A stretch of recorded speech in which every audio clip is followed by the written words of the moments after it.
بسم اللہ الرحمن الرحیم۔ سیدنا ابو ہریرہ رضی اللہ تعالیٰ عنہ سے مروی ہے کہ رسول اللہ صلی اللہ علیہ وآلہ وسلم نے فرمایا، ہر سوموار اور جمعرات کو جنت کے دروازے کھولے جاتے ہیں۔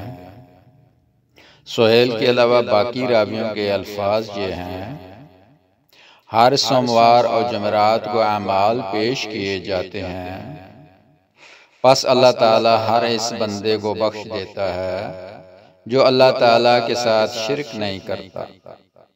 ماسوائے بام بوز و عداوت رکھنے والے دو افراد کے اللہ تعالیٰ فرشتوں سے کہتا ہے، ان دو کو رہنے دو جب تک یہ صلح نہ کر لیں۔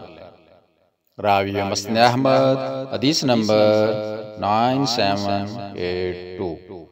چینل کو سبسکرائب کر دیا کریں تاکہ آپ تک نبی کریم صلی اللہ علیہ وسلم کی اچھی اور پیاری حدیثیں آپ تک پہنچ سکیں۔ اللہم صلی علی محمد وعلی آلہ واصحابہ وازواجہ وذریاتہ وسلم۔